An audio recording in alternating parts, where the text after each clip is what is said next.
Hello everyone, welcome back to JD Mods. Today we are going to get started on the RX7 build.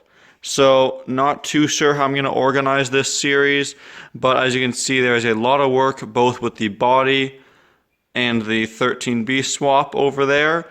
So I think today I'm going to probably start more on the motor. We might do a few little things to the body to prepare it for the motor to go in, but I'll let you guys know how it goes as I work on the RX7. So let's get started. So I mentioned it briefly in my last video, but for the RX7 I just picked up this 13B swap right here. So what I've got down here is the 13B motor, and so this one here is the 13B REW, which came out of the FD RX7, so it's the good motor to get, and I got a good deal for it because two things. First thing, the stock twin turbos are blown up. This front turbo right here, the wheel doesn't spin anymore, it's completely seized. He tried to up the boost and apparently that just happened. And the other thing is apparently the coolant seals are gone, so whether I do just the coolant seals or an entire rebuild, I'll probably just decide that based on how it looks when I tear this thing apart. And this came with all the stuff you see behind it. We got all these accessories, the transmission, exhaust, intakes. I'll go ahead and show you guys those right now actually. So of course the exhaust came with this 5-speed transmission, and then over here, I guess just because it's the first thing you guys see, I also picked up some brand new twin turbos off of some guy locally to me. These work perfectly, even very minimal shaft play. And the only other thing I didn't get with the swap was an AC condenser, and I really want to keep the AC, so there it is there. The swap came with the AC rad fan, I actually forget what that's called right now. A nice Mazda battery, which I needed. Side mount intercooler. Came with a Greddy Trust exhaust. I don't know much about this exhaust, but it does have a label on it, so I know it is a genuine JDM Trust exhaust. Where is it? There it is right there.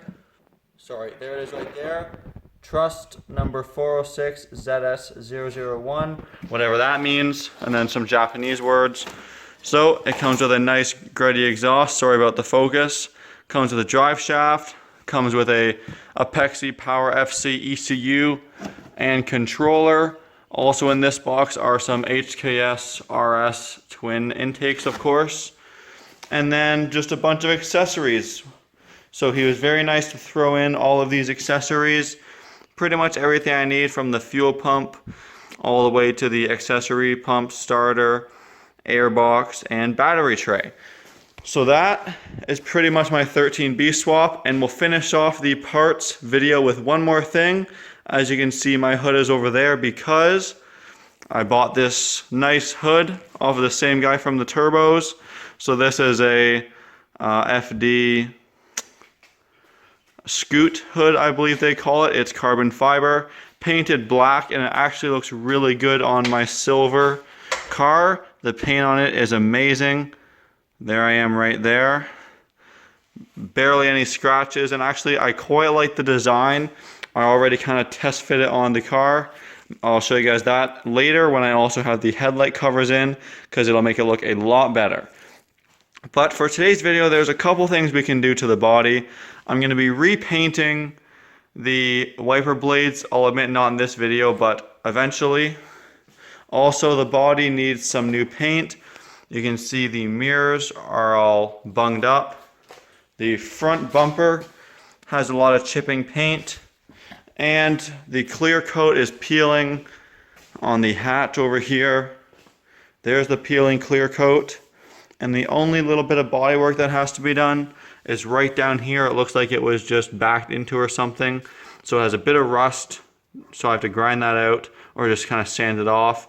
Finish whatever body work this was started, and then color match it to paint.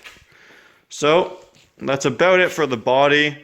I kind of already went over the interior, but the problem with all this is that I don't have any of the parts. I need to still order stuff like the window switch, the rear view mirror, and just a couple of interior pieces. So I think in today's video, which you probably already know because of the title, we are going to slowly start tearing into this 13B so I can make a list of what I need, and check out the damage that was done by the last owner turning up the boost. So I don't know anything about 13B, so bear with me. I'm also going to be recording everything so I know where it goes back. But hopefully we can tear this apart and the damage is not too bad. So here's the motor prepared for disassembly. Right now it's pretty much complete long block with transmission. And so I have a couple boxes behind me, some Ziploc bags and some markers and tape, because I don't really know anything about these motors, where anything goes or how they work. So as I take stuff off, I'm going to probably mark it before I put it away, so I know exactly how to put it back together. At least that's the plan anyway.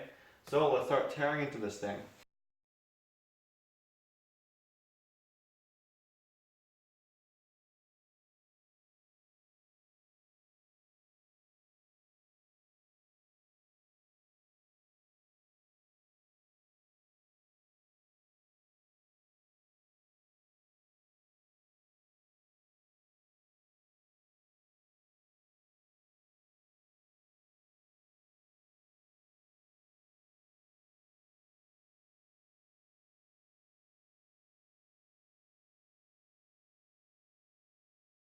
So it's coming along slowly but surely.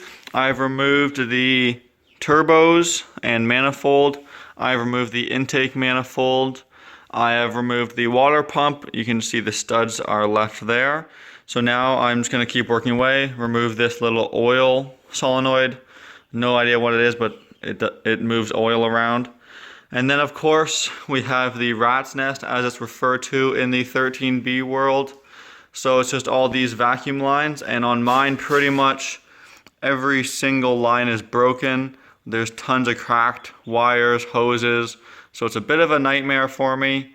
Bunch of little stuff like this hose cracked off of the air box, whatever this thing is. If anyone in this video is into rotaries, you're gonna cringe a lot because I have no idea what I'm looking at.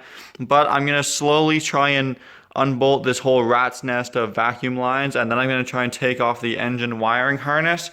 Then it's going to look a lot nicer. Hey guys, so I just finished tearing down the 13B.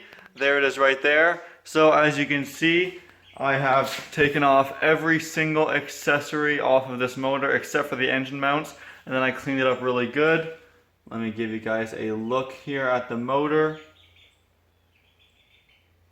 And yeah, so it came out really nicely, and let me just tell you guys what we're going to do next. I took the clutch off, and the problem is I don't have this 54mm socket to take off the flywheel, which is then, I believe, when you can start taking apart the different rotor housings to inspect the damage that this motor has. And so I'm probably going to get that very shortly so I can continue on ripping through this build. But we're going to just leave this here for now. And we're going to take a quick look at the RX7 because I basically have to do some mass ordering to make sure I have all the parts that I need. Obviously the aesthetic stuff like the headlight covers are obvious, but there's some stuff that's not so obvious, or just a bunch of little things like this rotten hose over here. Tons of little things. There's these little rods that connect the pop-ups to the motor. As you can see, this one moves freely as it's missing the rod. And this one here doesn't move freely, but it definitely wiggles more than it's supposed to, so I think the rod I might replace anyway. So I'm just going to go around looking at different parts of the car, and if we're doing any more work in today's video, I might take off all of the rusty wiper blades to sand them down and paint them black. So although our motor's not ready to be dropped in anytime soon, I just realized that the last owner left the engine harness with the car, which is nice because of course I have all these extra clips, but I also got a motor harness with the motor. So there's an extra one, and I'm probably going to put the harness on the motor before I drop it in. So I'm going to go ahead and take out this harness right here, as well as when he took it out, instead of unbolting a bunch of hoses, he just kind of cut them. So there's all these like rubber hoses attached to the hard lines. So I'm going to go ahead and cut all those off properly. Kind of just prep the engine bay to receive the new motor. And I'll show you guys what it looks like when I'm done.